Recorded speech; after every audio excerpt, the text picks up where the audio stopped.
And welcome back to Let's Play Fear and Hunger 2, Termina. It is nighttime in Prehevel. Before we go forward, I just want to rearrange our equipment real quick. Going to... Actually, you know what? No, I'm going to keep that on Abella right now, because it's not going to matter too much in a little bit. Gonna give the Leechmonger ring to Marco, though, so that he can recover some of his HP for free.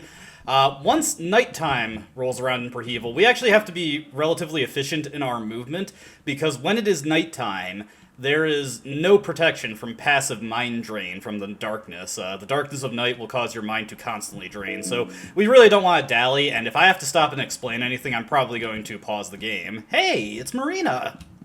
What's she doing here? The sleepy one. What brings you here? Just exploring the surroundings. You've gotten pretty far already. I'm guessing your welcome party wasn't that welcoming either. Take a book, take a seat, and forget what's going on outside, even if for a brief moment. Let's see, do you want to travel together? We could use another party member. Oh? Maybe later. There's somewhere I need to go, and it's something I should do alone, too. Some personal matters. Hope you understand. Let's see, what are you doing here? I stopped on my way to the church. I used to spend a lot of time here as a kid. This place has a soothing effect on me. We're also going to the church if you want to go along. Oh? Oh, you mean we could go there together? Sorry, but it's something that I need to do on my own. Some personal matters. Hope you understand. Well, let's not talk about the outside world. This place is a sanctuary. Oops, sorry, hiccup. We leave the outside. Well, outside. But it is important that you say that specific bit of dialogue to Marina there, and also our hunger is starting to raise up a little bit, so let me just take an inventory of our food here. We can use up some of these mushroom stews, use up a couple of the meat pies here, and that should cover us for a good while longer. But it's important that you say that dialogue to Marina. Now, something that I'm not sure if I actually mentioned in the previous video, but is something you need to be wary of. If you had not killed Needles in the bunker earlier, he would become a stalker at this point in the game, and he would hound you throughout Prehevel, with his presence being announced by the sound of his laughter. But we've already killed him, so we don't have to concern ourselves with that too much. Now, since we've already seen what most enemies are capable of, I'm just going to cut out any repetitive battles, since we really don't need to see me fighting things that I've already beaten several times.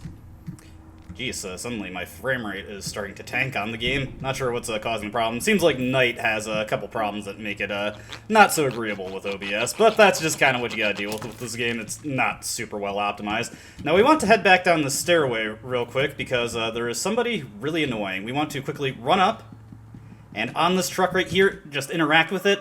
There's a rifleman waiting atop it there, so yeah, we want to take this guy out. He'll be taking pot shots at you if you try to walk along, and prior to the update that added running to this game, you could not avoid this guy. He would always manage to squeeze a shot off you and take 10 HP off your entire party, and it was super annoying. The other reason we want to come this way is that there is a chest awaiting us here, and yeah, nothing going there.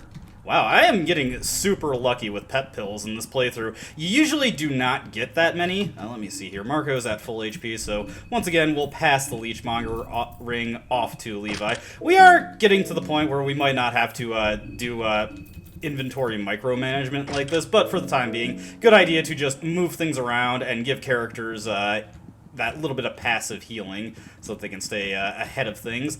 We can get into this hotel here using lockpicking, so let's check it out here. I should note, though, that once you have 3 party members, you can very, very easily just force your way through doors. You don't really need small keys for the vast majority of them at this point anymore.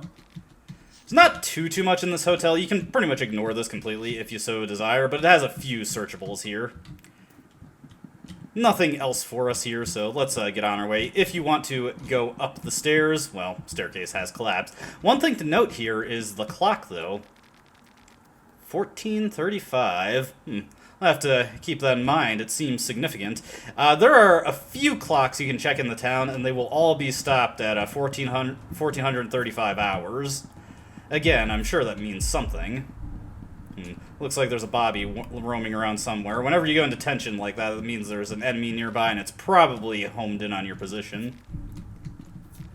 Okay, let's just keep an eye on our mind here. Okay, we're doing fine. I was playing a little bit of masochism mode earlier, and your mind drains super fast in that mode, so I'm a bit more apprehensive about roaming around at night. Yeah, the rate at which your mind drains in masochism mode is roughly double what it is in this mode, or possibly even more than that. It's really quick, though. You can go insane and develop panophobia very quickly, which is extremely undesirable in that mode. Not that it's desirable in normal mode either, but even in massive mode, also nice, got some extra heroin there. May end up needing some more shotgun shells, so I'll always be happy to get some. Now, down here is a manhole cover, and this is actually a pretty important one. We did luck into getting a sewer winch earlier, so I could potentially open this up. One thing to note here, a dead crow. Now, I don't know if there's anything specific that causes that crow to spawn, but that is the crow, if you remember that new Poems of Love and Torment that we read. You may have remembered that little passage mentioning the crow. The crow is a sacrificeable item that we can turn in at the, what is it? The imperfection circles, or the ritual pits, in order to access a little secret. Not anything critical, but it is a little cool to see. Let me see here. I actually want to take stock of my weapons here. Do we have anything that does slash-type damage? I got sickles, but it's pretty weak. I think the axe does slash-type damage. We'll have to see. Coming up in the next area that we go to, we actually will want to equip Marco with a weapon, and preferably a slash-type one if I have it, but hey, who's that over there? It's hard to see in the dark, but he would be looking in our direction. One thing to note about that Bremen soldier that's following him, sometimes he will turn to face your party, and if he does, you better start running, because he's going to take a shot, and if it connects, it'll do 40 damage to your entire party. And nice, I got a Small Things amulet there, so now everybody's rocking one of those. Marco has double turns permanently. Not that this is going to matter too much in, well, about a second, actually, although it is going to be handy for our party as a whole. Got another Bobby here. Right away, I was caught off guard by Marco getting an extra turn, because I forgot he was able to do that now. Alright, let's just rob this guy of all his earthly belongings, which just seems to be a piece of moldy bread. This guy seems to have not been doing too well in life.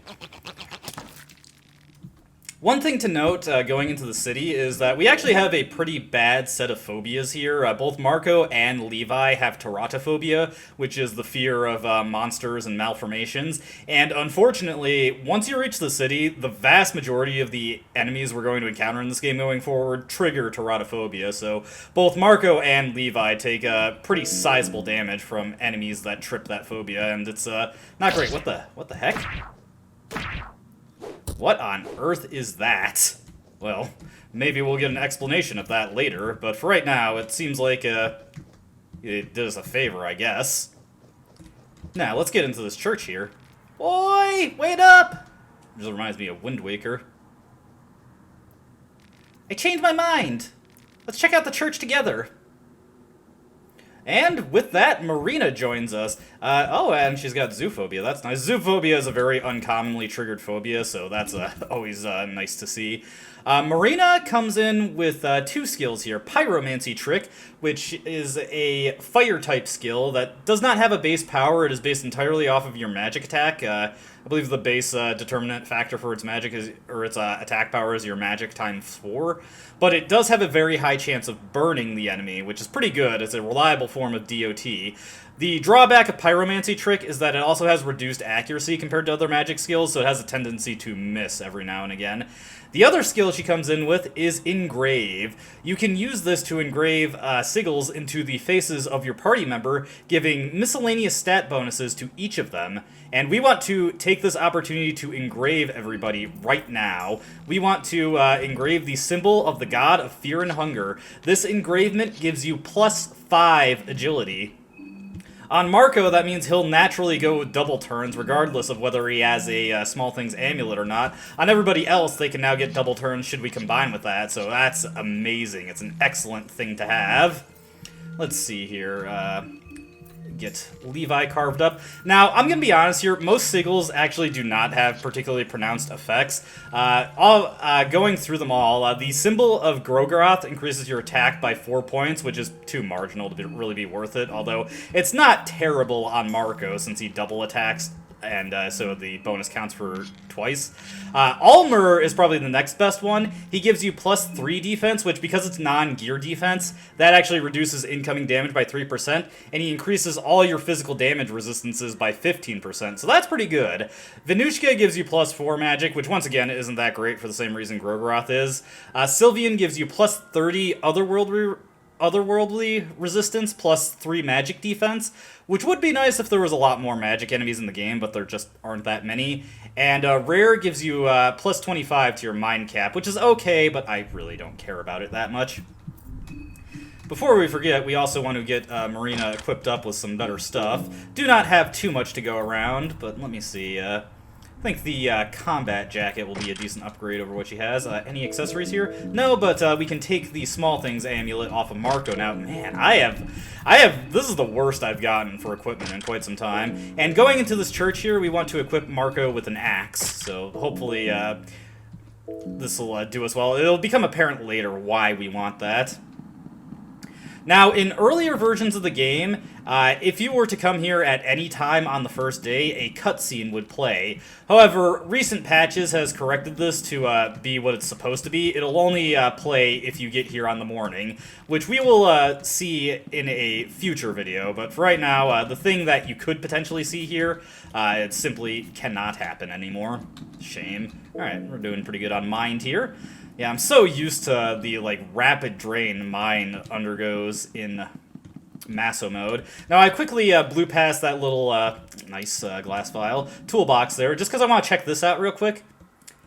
We can head up into the rafters of the Church of Alll-mer. One thing that you need to be careful of is that if you walk off the edges, you can fall here. And I've read reports that people who've fallen repeatedly from these rafters have lost use of their legs, so be mindful of that. You may note that sword over there. We cannot get that sword from here. You need to draw a Venushka symbol in a specific spot in order to get access to that sword. We don't want to do anything else on these rafters. We're just going to head back down, but I just thought I'd bring attention to that. You could also loosen that corpse and drop it down to the ground below, but he does not have anything on him, so we're just going to leave him to be. Let's see, a craftsman note. Let's take a look at this one. This is actually a very, very important note. Okay, where is it? There we go. James, it happened again. Those kids stole the tools for the upteeth time. If I ever catch them in the act, there's gonna be hell to pay. The priest told me that everyone under the Ascended One share all possession. Nothing is mine and nothing is yours. All of that is Alll-mer. What mumbo-jumbo. That might work for the priest and all, but he's not the one doing these renovations under a strict schedule. In the future, I'll hide the toolbox. I've got the perfect spot in mind already. When you enter the second hall, you know those statues? They're pointing one to another. Just follow their lead. Last one points at the spot near the wall. I'll leave the box under the floor tiling there. Also, just to make it more difficult for those thieving little rats, I decided it's best to close the underground passage to the renovation site. Father Domek took one of the key effigies to his orphanage. One was left from the priests here, and I'll take the last one to my own apartment. So if you need to use the passage, let me know. You copied the locations mentioned on the note to your map. It is actually very important to pay attention to that second half of the note. The first time I played this game, I completely forgot about that portion of the note and forgot that the effigies needed to be used here. But as you can see, we've gotten the locations marked for the effigies. There are 3 effigies to collect, and we need them to open up a secret passage in the Church of Alll-mer. Where may that passage be? Well, at the center of the church, by the candles that we lit, there's these 3 altars. The altar, this seems to be a place for something here. They're carvings of an old-time language, the fellatio of the mankind. Yes, that stained glass window on the left there is depicting exactly what it looks like. Let's see, what's this one? The martyr that tries to overcome its idols.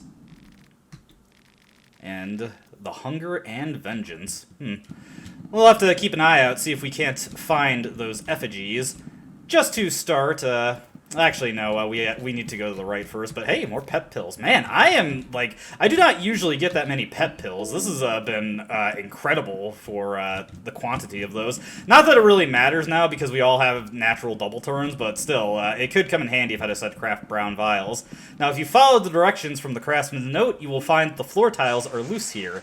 Inside here, you'll find bolt cutters, and you'll find some bolts, some duct tape, and vodka. Hey, this is one of the only times in the game that duct tape is spelled correctly.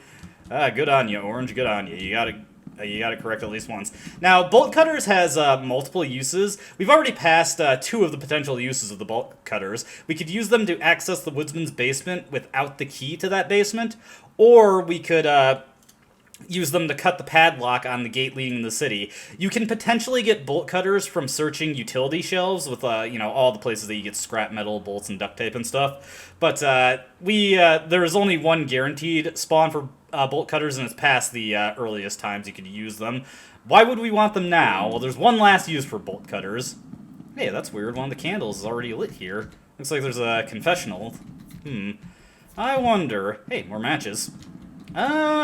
Yeah, we're doing fine on mine. Well, you know what? I'm feeling a little burdened by everything that's happened in the town thus far, so let's take a load off here. Let's perhaps try to assuage some of the guilt we feel.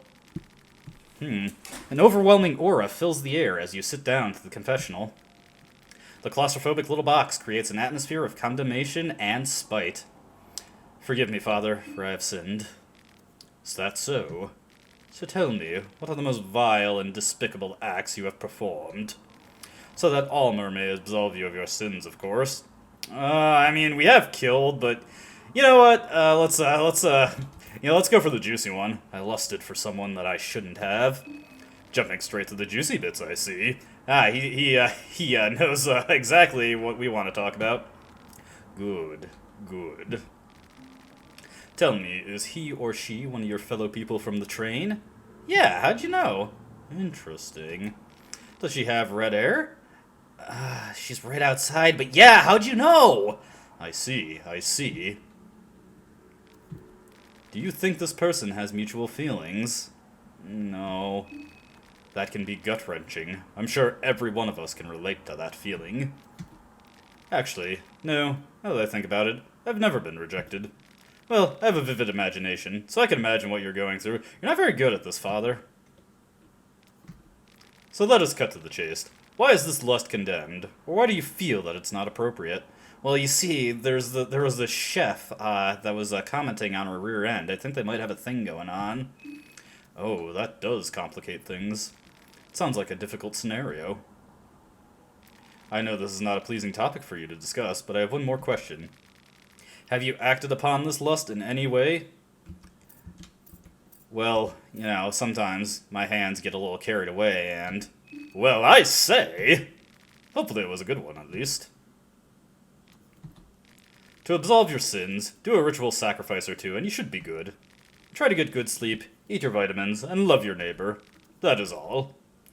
Okay, if you say so, Father. You feel as though a weight has been lifted from your shoulders. As if your sins have been absolved.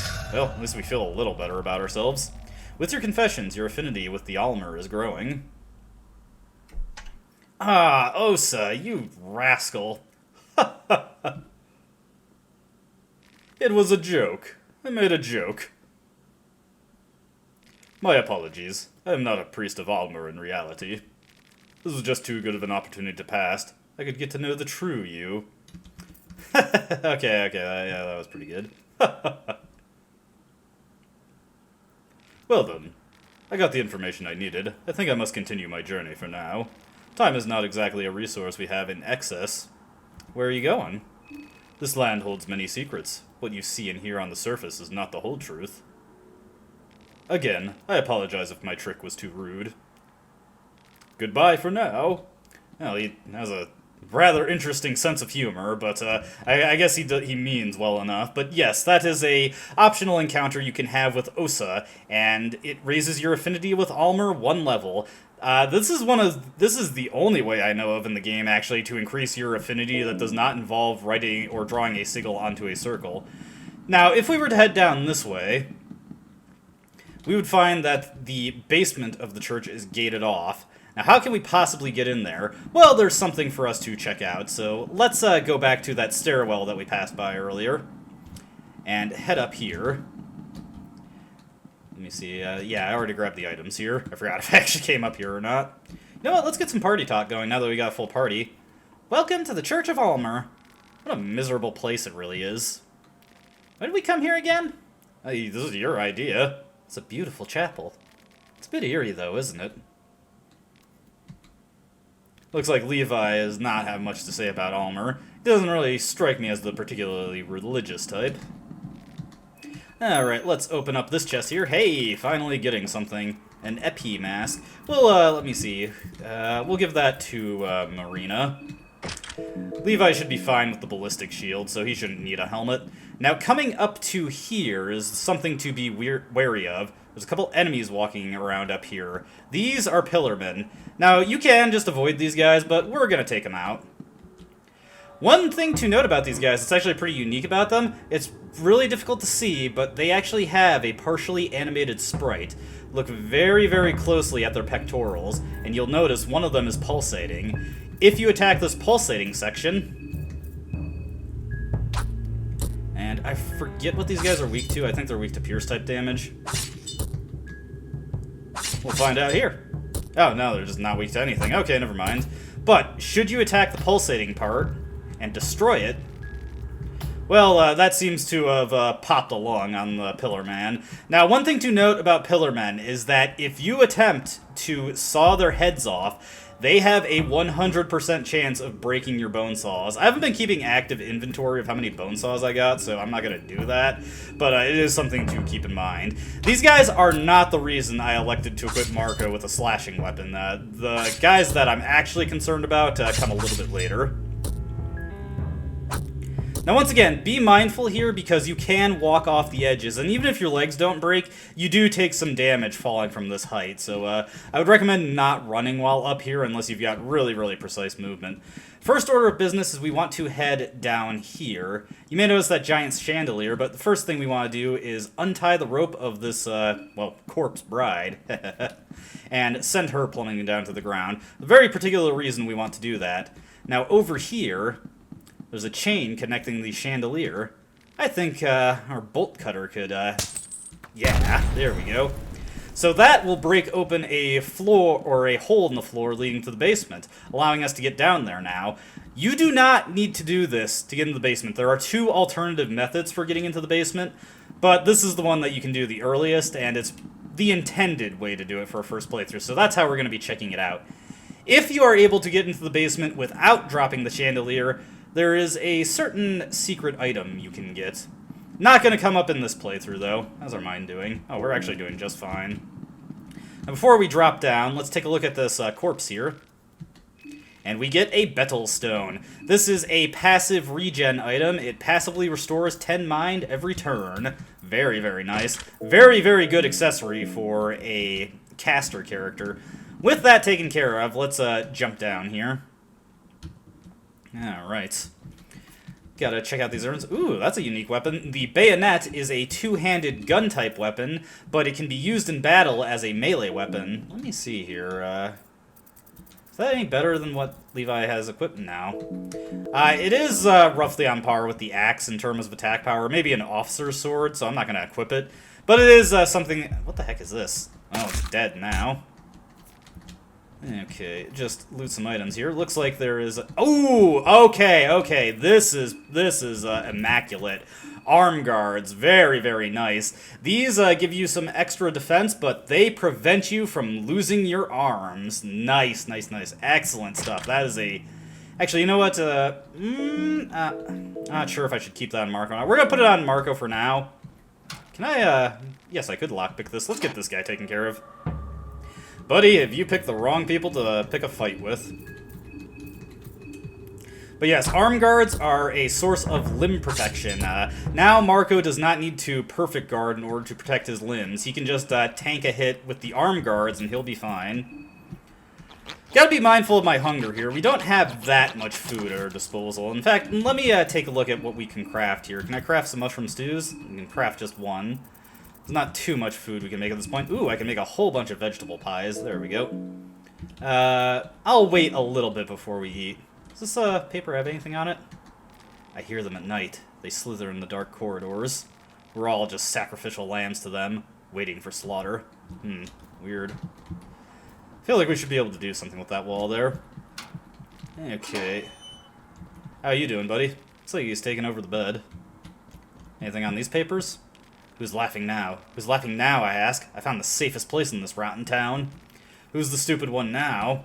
Well, it looks like he held out as long as he could there. And this last one here.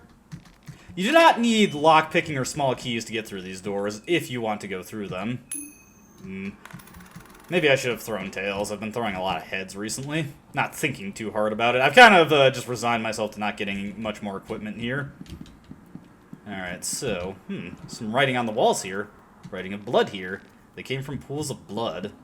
I have a feeling they're not talking about the moon scorched. The bloodshed attracts them. And, alright, we can fully restore our mind with that candle. One thing I've noticed is that sometimes the candles do not actually restore your mind properly, which is kind of annoying. Oh yes, I can read blood. I was born from it. Curiouser and curiouser. Hey, nice, mushroom stew. Some wheat flour. Alright, alright. We've been doing pretty good. That is actually very, very nice that we got a bear trap there. I am appreciative that we got a bear trap there. We'll leave those candles alone for now. First order of business, we want to check out this urn right here. There are a bunch of urns in the church basement. However, a lot of them past this room just have ash and bone in them, so there's not really anything to get. Nice, light blue vial. Could always use more healing items. Before we examine that statue there, let's take a look at this guy. Body has been dismembered by something that you cannot quite tell. There are many whip marks across the body. The man has got something bulging in his pocket. Oh, is this an item, or are you just happy to see me in death? Oh, church keys and sewer keys. So now we have a way to access the sewer without lockpicking, although it's not exactly critical to do that now at this point in the game, though there is something you can accomplish by using those keys. You take the Martyr Effigy. Makes sense that the Martyr Effigy would be here, I guess. You cannot quite explain why, but the small statuette feels to hold great importance. Once you grab that effigy, though, new enemies come in. These are Crimson Fathers, and these guys are pretty darned annoying. I am not a fan of taking these guys on, but we should be fine. Hopefully, Marco hits hard enough to take out that right arm. Oh, nice! Crit is excellent there. Okay, let's see here. Weird. His body is weak to... Okay, here is the big reason why the Crimson Father is really annoying. He can confuse your party members, causing them to attack themselves. Oh, I just realized that Levi... hey, get away from here. Just realized that Levi is not able to get double turns. Is that because of the... Yeah, his heroin addiction is really holding him back in that regard. I'm gonna want to use a blue vial on Abella here. And as a matter of fact, let's eat up here. We've got plenty of food to spare. I should be able to get more in the near future. Okay, and let me see. What else we got? Got a moldy bread here. We'll use that to top off Marina. As you can see, once you get a full party, you can start burning through your supplies pretty quickly, but we're still doing pretty well. Let's search this thing. The Crimson Fathers actually have a lot of different items that they can drop. Among other things, they can give you several lavender petals. Sorry, getting my words mixed up there. But the biggest thing they can potentially drop is soul stones, which is really, really nice if you get them. Now, if you have the church keys, any gate in here can be opened. Here's a pillar man, but he does not seem to be interested in fighting us. What do you guys think of this basement, by the way? This floor used to be off limits when I was a kid. I was forbidden to step down here. Naturally, that just made me more curious. But back then, those were just regular dungeons. Creepy, yes. Not like this. What has been going on here? I'm getting bad vibes from this place. Levi looks tense, as if he's preparing for an encounter. Yeah, Levi has little to say in many areas. The asymmetric circle, the only link between man and an older god. Somebody's drawn a rare symbol here. Let's check it out. It's been a while since we've been in a rare dimension. Hey, what's this? A pillar of clay. Oh, let's get our little art project on. Hey, not bad. Hey, good looking. You made an idol of yourself. Looks good, even if you say it yourself. Now, that does have some kind of purpose. There are several clay pillars that you can mold into your own likeness, and if you have a specific character in your party and mold all of those clay pillars, you get a little bit of extra lore. Okay. Got all the supplies there. Now, be careful when taking a step forward here. There's something to watch out, and I just gotta make sure. Abella does have pheromones. Yes, she does. Do I have anything that gives magic resistance? No. Bit unfortunate, but it's not a huge deal. If we had something that gave otherworldly resistance, we definitely want it right now. Okay. And we want to make sure Marco is at full HP going into the next encounter. Okay. Let's just light this up really quick. There's a girl over there. That is another train passenger that we have not yet seen. Her name is Samarie. I have to wonder what she's doing in this area, though. Hey, that's an interesting door. We saw something similar in the other rare dimension. I wonder. Unfortunately, we're not going to see those doors open in this playthrough, and I'm probably going to, if I want to show it off at all, I'm probably going to have to make a dedicated file for it, because that requires learning Rare's ultimate skill, and Rare's skill tree kind of sucks, so I'm not going to bother learning anything from that, really. Alright, make sure everybody is healed off. Let's go. Marina, you came! I knew you'd come for me. Sorry, don't know you. What do you mean? Why are you playing this role? Can't you see this world? Look around. Look at the boarded walls. Look at the darkness that hangs above. It's a world created just for us. This world won't judge us. We can be one.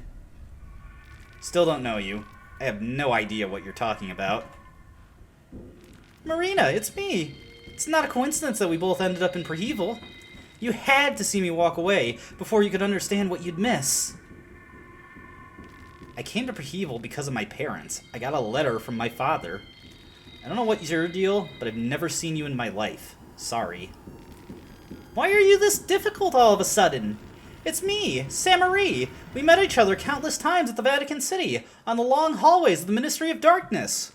You know me, and I know you. We shared our most private times together. I've seen your true self. I've seen how you spend hours every morning just to get your makeup right. I've seen you caress yourself. I know how you wake up every night just to finish the book you fell asleep to. All those gazes we shared. I know you hate your father. I know you want him dead. I killed him, I know. Wait, what? That's why I crafted all this for you. What did you say about my father? I killed him. I didn't want him to taint our new world. This is what remains of him. Oof. I've seen better days. Just what the hell are you? You're no different from those things that crawl out there. If you're so fond of this world, you can stay here for the rest of your short little life for all I care. But, what are you saying? I don't get this. Uh-oh. And with that, Samarie transforms into a monster. For this fight, we want to have Marco just spend his primary turns guarding. We're going to use pheromones to redirect Dysmorphia's attacks to him. Dysmorphia attacks using magic, specifically the hurting spell. Her variant of the hurting spell can blast your legs off, so we want to be very careful of that. For this fight, we just want to focus on our torso. I'm going to have Marina attempt to pyromancy trick it. Okay, there we go. Pheromones, very obnoxiously, can in fact miss, so you gotta be wary of that. How much damage is that gonna do? Fortunately, by guarding, we take the worst off of it. Let me see here. Let's just have everyone go for the assault here. Should be able to deal some pretty decent damage here. Unfortunately, because Marina doesn't have any magic boosting accessories, her damage with Pyromancy Trick is going to be really, really poor. Alright, we want to use a Mixed Herbs on Marco, since I'm not confident about his ability to survive repeated strikes. We paralyzed her torso, which means nothing. Another thing that the boss here, Dysmorphia, can do is summon up backup. Okay, luckily she wasted a turn there. Okay, good stuff, good stuff. And the burning killed her. Didn't get to see her summon her allies. We get the irradiating soul. I don't like this place one bit. Alright, let's quickly heal off that bleeding on Marco. Shouldn't need to restore his HP. He's already got well above the normal amount. I'm absolutely radiating. Radiating. Why? Can't you see? And she's dead now. Nothing on her personage, but hey, a head. Samari is another contestant, so we can trade this head with Pocket Cat, should we run into him in the future. Formless pillar of human flesh. This thing is supposed to be my father? I'm sorry for your loss. No need to. I never liked the bastard. He had this coming for a long time. I've never known a more vile and despicable person. Almost comically angry at everyone and everything. Just avoiding the obvious all his life. No one likes you, you keep insisting everything else is wrong. You treat others like trash and wonder why you end up alone. What a sad case. Hopefully his enslavement continues in afterlife. Hopefully the gods make sure he knows just how insignificant his whole existence ended up being. Let this putrid deadbeat continue worshipping the gods, even in death. What a rotten character. The only regret is I didn't get to finish him. Just look at him. He's but a helpless, pulsating pillar of flesh now. A fitting end for such a spineless piece of shit. She says all that, but she does seem to be more than a little perturbed. Huh, that actually... I did not know that that made her leave the party. Let's just get out of here. This place is such a bore. Interesting. She didn't remove her equipment, did she? Okay, good. Alright, with that taken care of, we can get out of this rare dimension. Unfortunately, we've got quite a bit to go through before we're out of the church basement. There is one thing in particular that I'm kind of worried about that could potentially happen. Let me see. I actually want to make sure Marco has the Leechmonger's ring, since he will be critical for something that could potentially pop up. And, yeah, we'll deal with that when it happens, if it happens. One thing to note about the church basement is that there is an imperfection circle here, so we actually have a opportunity to sacrifice our heads. I'm not going to sacrifice the dead crow right now. Let's just get rid of all our non-contestant heads. Don't have too many to dispose of, but we do have enough to make a few soul stones in the event that we have to rest.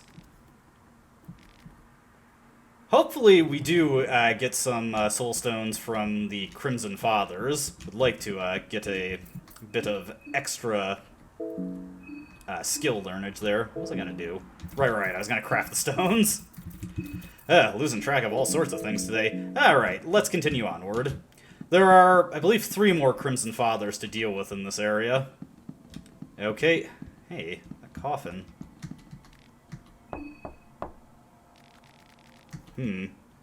Oh, okay. Oh, dear.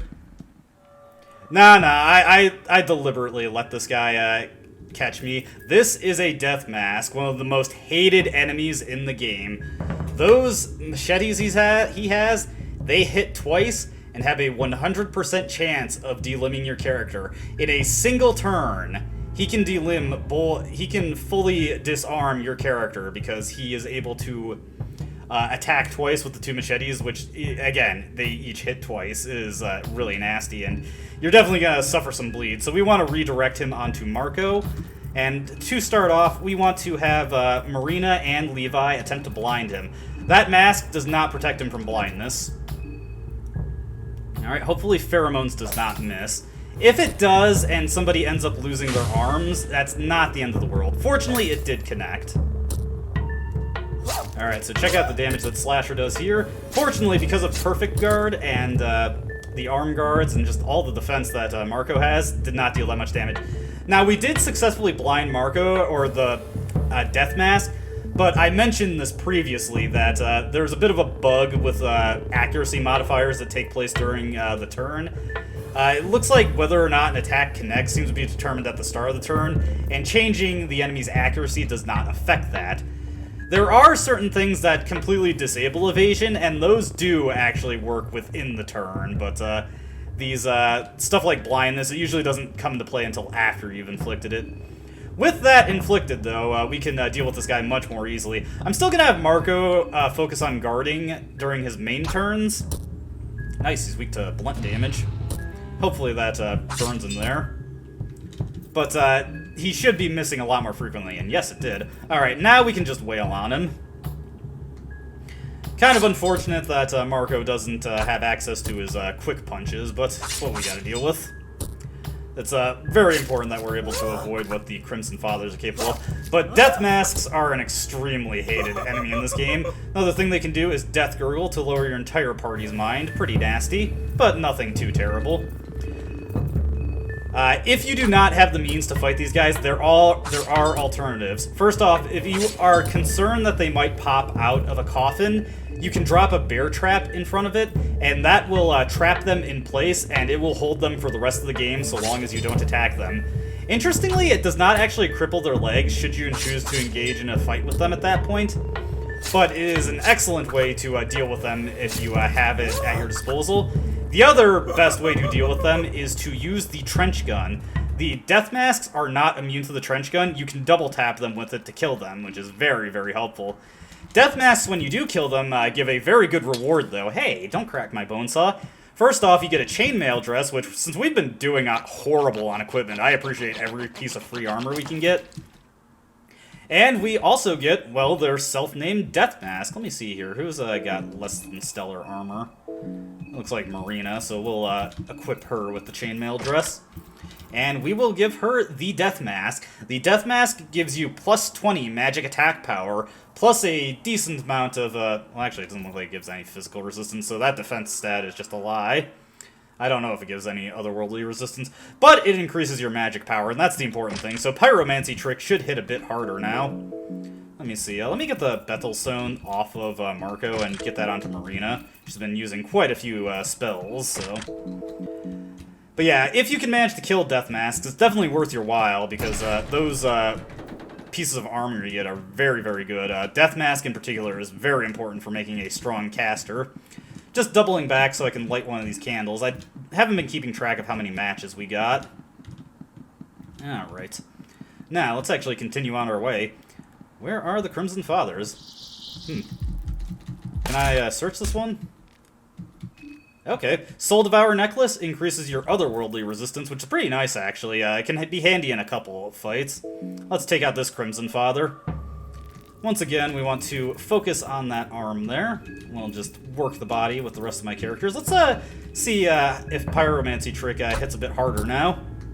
Or how much harder it hits. Not bad, actually.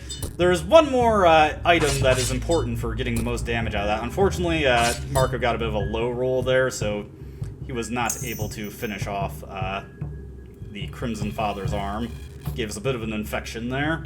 So let's focus on working his body now. We'll do a revved wrench toss at it, which should deal some pretty good damage to him. Unfortunately, Marina decided to attack Abella there, but we managed to finish this guy off. Crimson Fathers can be really dangerous, and they're the real reason I want to make sure Marco is using a weapon instead of his fist. If he double attacks himself, it is a disaster and a half. Or another party member, he can one-shot them if he rolls high enough on his damage, so you want to be careful of that. Give Marina a quick top off there. So there should be 2 more Crimson Fathers. Unfortunately, haven't gotten much luck with searching them. Hey! Let me see here. Can this blood be red? No. We'll light another candle here. Get these items. So let me see. Let me take a look at my skin Bibles here. I don't have Grogroth yet. I do have Venushka, but I'd rather not use that. I'm probably not going to draw Venushka Sickles at all, because he's got a pretty... his skills are not that great, honestly. What I'd really like to have is Grogroth, so we could start learning some actual magic, but that doesn't look like it's in the cards at the moment. Okay. Looks like that candle didn't actually restore my mind. Sometimes it doesn't do that. One thing I haven't been able to show off about Crimson Fathers is that if the fight goes on long enough, they can transform. Their heads will open up into a huge maw of teeth, and they will be able to use new attacks with their arms. They will be able to attack repeatedly with tentacles, which can deal a ton of damage. So you want to make sure you're able to kill them quickly. And if you're a solo character, you want to avoid them at all, as much as possible. They are absolutely horrific to fight by yourself. So many supplies here. Good stuff. Let's see. I think that's everything we can get here. Now, we should be able to open up a gate leading back to the prison area, which I think it's right here. Yep. Not that it really matters, but it's there. And over here, if we had the Bible of Alll-mer, and I've run out of candles, I would draw his symbol here, but unfortunately we've gotten a bit unlucky there. Now, there is one more thing to check out here. If we head all the way down, we can use this elevator, and this is a shortcut taking us all the way back to the slums. So we have a way back to Old Town, should we want to take it, which we may or may not want to, although we're probably not going to come back this way. Now, we've pretty much accomplished the main goal for this video, but there's a couple of miscellaneous things I want to check out. First, there is a pretty sizable area past the church heading east, so we want to head that way first. So we've done everything we can do here. No more candles to light, sadly, so let's get on out of here.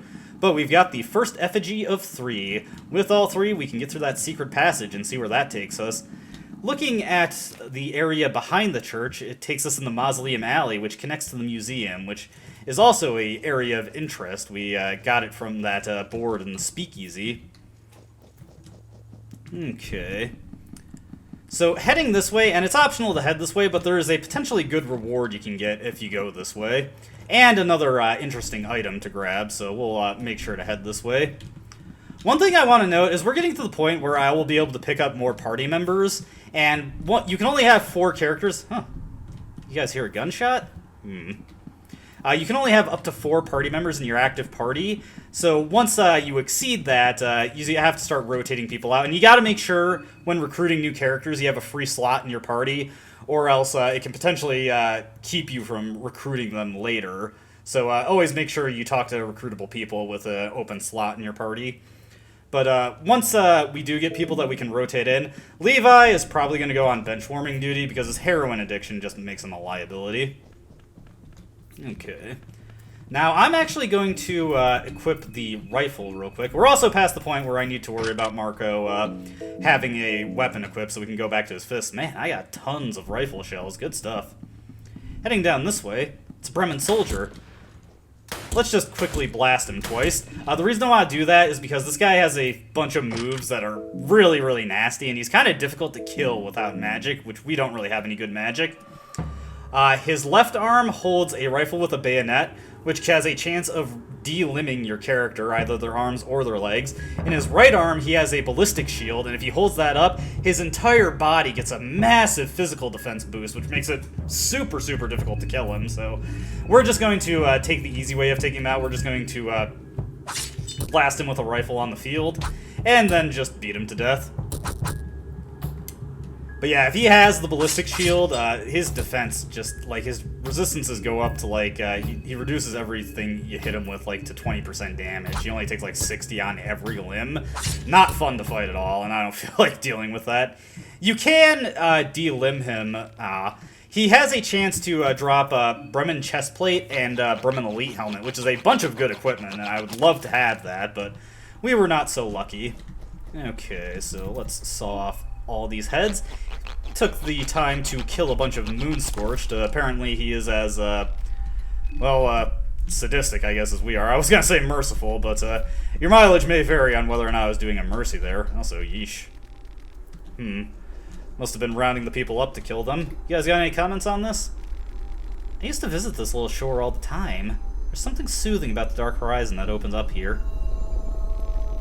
What has happened here? I can't even bear to look at the bodies. I haven't been to the shore since I was baptized in the water. Not that I'd remember that, but yeah. Oh, right! This is the official baptism beach! There are a couple of combination party talks there that can occasionally go off. Marina and Abella in particular have a couple of interesting ones, I think, and there is actually one with Levi and Abella by the bookstore, so maybe when we're heading back that way we can get that one. Alright, and let's just check out this little cabin here. Get a lucky coin, a film rail, wonder if there's anywhere we could use this, and an interesting item on this, dresser top here. Portrait of a young man on top of the drawer. Person has his face scratched over, or scrathed over. Portrait of a young man. This is another item that we can sacrifice on an imperfection circle, and it will summon up a unique vendor who takes rust-colored pearls as currency. Not that we really have those at the moment. Rust-colored pearls can be obtained from the mounds of dirt that Ronteals raise up from. Now, there's really not too much for us to do on this side of town. We have to head back in the direction of Perheval Bob. So I'm going to do that, but I'm also going to get the party talk I mentioned on the way back. So, bit of a jump cutting going around right now, so see you in a bit. Streets are all cluttered. What happened here? This looks horrible. Can't feel but sorry for all the poor souls that had to suffer through this calamity. Everything all right, Levi? You're always so quiet. I hope you're not hating us or anything like that. Huh? What? Oh, no, not at all. I'm just not that talkative, I guess. Dunno. Oh, well, good. Don't worry about that. This whole situation, it's completely understandable to be at a loss of words. Just making sure you're all right, that's all. You're one of the party, eh? Levi gives Abella a faint nod. I just wanted to show that one off because I thought it was cute. Alright, I'll meet you at Perheval Bop. Alright, here we are back at Perheval Bop. Let's drop off everybody here. If you need me, you'll find B downstairs. Funny typo. I need to check up on some things. This place is my mood. You'll find me at the bar counter. Levi wandered off to the back of the club. So, now we can talk to Marina for a bit. Let's see what she's got to say. Hey, what's up? How's it going? Just enjoying the lousy service here. I remember hearing about this place when I was a kid. Not that my parents would ever hang in a place like this. Bars stray devotees from the path of misery and guilt. God help people actually enjoy their life.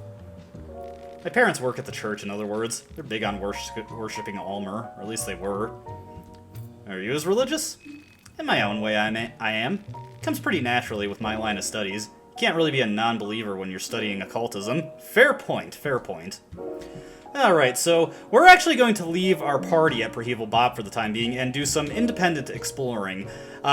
Going around the entire town with a full party of 4 can pretty quickly drain your supplies, and it's the only way you realistically can run out of food in this game, and it's just generally not practical when we're not going to be fighting anything, and we can just easily leave them behind and save ourselves some supplies. The only person who's going to need to eat if we're exploring independently is Marco. Also, I searched all the items around Perheval Bop and got some good stuff. I actually got 2 bottles of vodka. Now that we actually have a chance, I just wanted to check out the clothing store here. Something sinister echoes from the depths of the store. Unfortunately, there's not really anything too interesting here. I don't think the cash register... Yeah, the cash register has nothing in it. This area is mostly just intended to be creepy, but there is one thing here. At the back of the basement, there's a weird pile of blouses. A regular obelisk stands tall. I don't know why, but it feels like the obelisk is staring at you constantly without blinking her eyes. It's not a nice feeling. This is the Irrational Obelisk. It is effectively an immortal enemy, though it does not attack you, it only deals mind damage to you. The reason I say it's an effectively immortal enemy is that it has 1 million hit points, way more than anything else in this game has, and it takes an absurd amount of firepower to take down. You can do it, but it doesn't actually die, and there is no reward for doing so, so I really would not recommend it. Someone out there, the YouTuber Dark Raccoon, who's also done a ton of Fear and Hunger challenge runs, actually has legitimately defeated the Irrational Obelisk by abusing a ton of overpowered skills and spells, but it took him like 40 minutes to do it. I really would not recommend trying that out, but hey, if you got more time to spare on this than I do, then by all means, go for it. Anyway, we're actually going to head all the way back to the Woodsman's Shack now, because there's a little side thing we can do there I want to show off.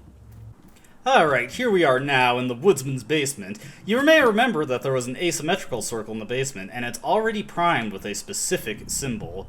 we do now have Rare's Bible, so we could fill in the sigil here. Now, I'm going to be honest, if you're being completely practical here, I would not recommend filling this in at all. I would save it for a much better sigil. But because the thing you get from it is relatively interesting, if you fill it in with Rare's sigil, well, let's do it. This creates our own personal portal to the rare dimension, so let's go. There's not too much to see here, no items to collect, but there's a man. Another one heeds my call. Just remember that you came to me, not the vice versa. Tell me, O naive one, do you believe in the pitch black darkness? Is there really anything else I could say here? Come on, man, listen to the rhythm of my beating heart. Ah, but that is how it is always meant to be. Good on one hand, and evil on the other. Good can come from bad places, just as bad can come from the good. A constant struggle, a game even. This is how it is meant to be, that is how it was. A man listened to his spirit, and you could tarnish that spirit so easily. But it wasn't to last. Then people started to worship a new god, the god called science. Suddenly, everything needed to be calculated before putting into consideration. There is no good or evil behind the scope. Maybe my time has come to lend a sword once again. I will aid you in your quest. See you soon. Note that one of the options you can pick, I forget which one, honestly, will actually cause him to not say that and just leave without giving you anything. However, if you manage to convince him by saying you believe in love, of course, when you head out to leave the woodsman's house, this fellow is waiting for you. The lone goat came to greet you. The goat seems to be following your every move attentively. Want to join my party? Alright, and we get a goat as a party member, and he is bad. This is Black Kalev. He is essentially a joke party member. He is a goat, so he cannot equip anything, and his stats are horrendous. Also, he is strictly AI controlled, so we have no control over what he does. On the bright side, his unique attack Rampage seems to have much higher accuracy and bypasses some of the evade rates of enemies, so he can occasionally headshot an enemy and just kill it outright, but that is not something you can rely on at all. He is terrible, and I am just picking up to show him off. I don't even, yeah, you can't even equip accessories. One thing you can do with him, though, is that you can engrave him, and I'd highly recommend giving him the Alll-mer engravement. You could give him the Fear and Hunger engravement, but because he can't get agility through any other sources, and he is not worth using the God of Fear and Hunger's agility boost on, from the Hexen, I mean, he would not be fast enough to get double turns, and he wouldn't be able to do much with them anyway. So if you want to use him at all, definitely engrave him with Alll-mer's engravement. I'm going to try to use him, but don't be surprised if he gets killed before this Let's Play is over. We'll do our best to avoid that, though. We'll do our best. Alright, let's get back to Perheval Bop, and boy, this has been quite the day. Let's take a load off when we get there. I'll meet you at the club again. Alright, here we are. Oh, excuse me. Here we are back at the club. Note that Black Kalev does not normally leave your party when entering the club. However, if you go into the basement, he will trundle off to a secluded section of it. Let me see here. I want to, do I want to? Yeah, I actually want to make a God of Fear and Hunger symbol here.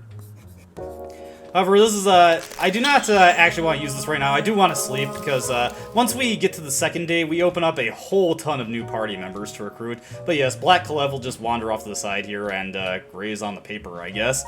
One thing that I did not mention about Black Kalev is he has a bit of an annoying mechanic. Whenever you walk by an area with grass, he has a chance of stopping to graze, and to get him to rejoin you, you either have to feed him a carrot, or you have to leave and come back after a little bit of time. I've read that you can also just leave the screen and then come back and he'll be ready immediately, but I haven't tested that personally, because I haven't used Black Kalev since like the first couple times I've played this game, and every time he died. I actually got into a fight with a Bobby on the way back, and he almost got killed in that. He is so bad. With that all said and done, you know what, let's take a rest, and let's sleep on the bottom bunk this time.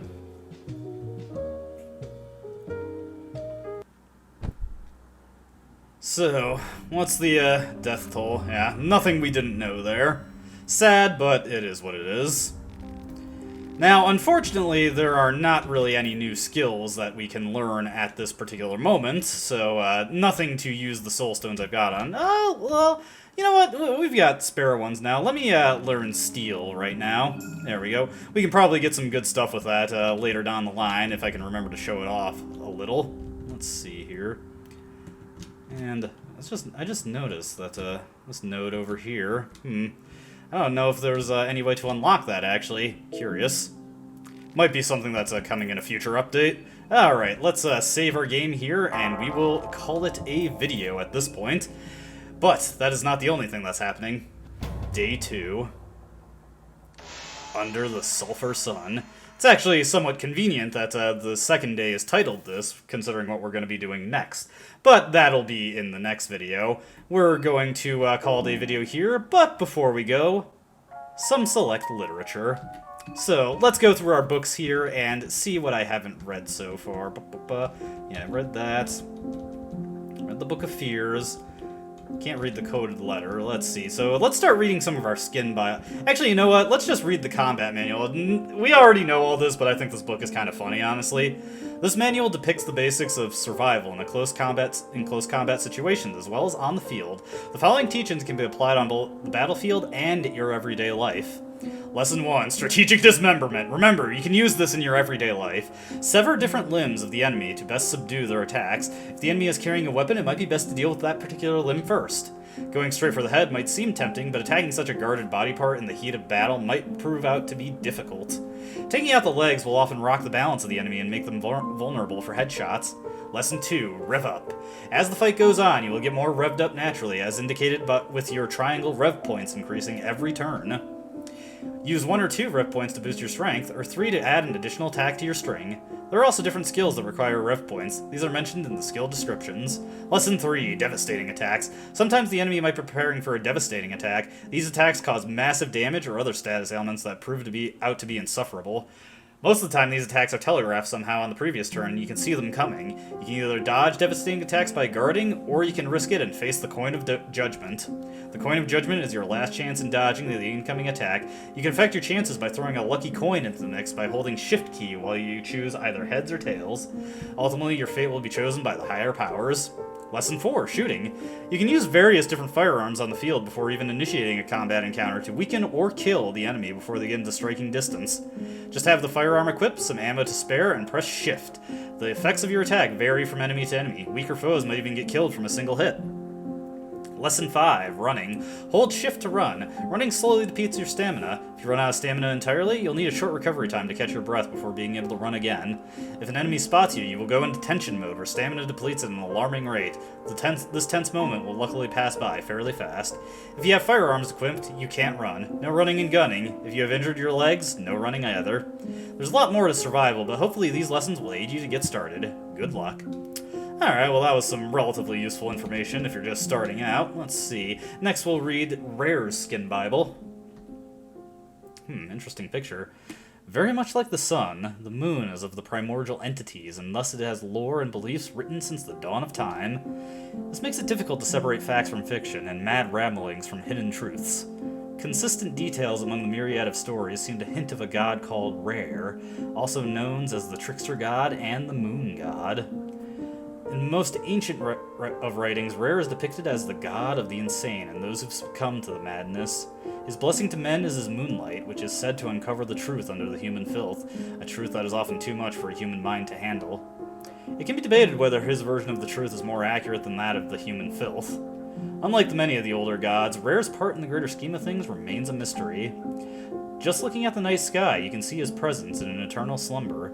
This makes his secrecy even more infuriating. He is literally hiding in plain sight. The Mark of Rare raises the maximum capacity of the mind, specifically giving you 25 additional mind on your mind cap. The text includes the Sigil of Rare and instructions on how to use it. Alright, next book on the chopping block. Let's see here. Let's read this newspaper article. It is a week-old newspaper article about the supposed end of the Great War II. Two of the biggest powers in the Western world, the Eastern Union and the Bremen, settled for peace after the last aggressive push by the Bremen troops happening just days prior to the treaty. The Bremen troops seized the power in a small city of Prehevil, located in central Bohemia, just west from Lake Verdite. The last push was considered especially aggressive, and it is widely considered to advance the peace agreements on a larger scale. Another major factor behind the peace was the joint assault against the Eastern Union on both the Western and Eastern fronts. From the west, the remnants of the Kingdom of Rundon kept attacking the Eastern Union, and from the east, the Kingdom of Edo continued their campaign after their prior defeats. The article goes on and on about the small details, but that seems to be the gist of the article. Interesting. Getting a little bit of background on the Great War II, which incidentally, Levi was a veteran of that war. The Kaiser Critique, huh? The Midnight Gazette, September 17th, 1942. The formation of the marching men of the Knight's Day marked the day Europa officially jumped the shark. There are conflicting stories as to whether the Bremen army has truly succumbed to the horrors the rumors speak of, but it is clear as day that something vile is brewing under that black and yellow banner of Kaiser's Bremen. Especially the campaigns that took place in the area of Bohemia, Kaiser pursued the area with such vigor that it was without question his endgame. It's hardly a coincidence that Kaiser is opening up the talks about the peace treaty right after his Bremen pig occupy Prhevel, the capital of Bohemia. The Kingdom of Rundon and the Allied forces suspect that this whole Bremen ambition is directly linked to the advanced electronic network experiments that the Eastern Union has been conducting in the area. It is beyond me how the masses fail to see through these plans. Instead, they give credence to Kaiser's madness and place more trust in his perversions than logic. There are no rational answers to irrational ideologies, which Kaiser brings to the table. An article written by Karin Sauer. Hey, Karin's article! We'll have to tell her that we liked it after next time we see her. See the Kaiser's rise to power. The Midnight Gazette, January 31st, 1936. Going back in time a little bit. Appointment of Kaiser as Bremen Chancellor has been made official today. In approximately 14 years, Kaiser has brought into being the greatest popular movement Bremen has ever seen. In fact, one of the greatest that history registers. This mysterious man, who seems to remain in secrecy under his now trademark hood, rose to popularity, seemingly out of nowhere. But just witnessing him giving one of his famous speeches to masses makes it very obvious why both the high and low class fell under his charms. Kaiser's energy is a sight to behold. In a short amount of time, Kaiser managed to unite the Midwestern nations under the flag of Bremen. He formed the special troops, the Marching Men of Knight's Day, which effectively have been expanding Bremen reign at a rapid rate. A rate that has made the leaders of the Eastern Union worried where these turns take the world cannot be... A rate that has made the leaders of the Eastern Union worried. Where these turns take the world cannot be foreseen. His acts very well can be described as vile and monstrous, but only future history can tell as the means justify the ends. So I got that a little bit backwards there, but whatever. That's where we're going to end this video. As always, hope you enjoyed watching. Hope to see you in the next one. Until then, though, goodbye.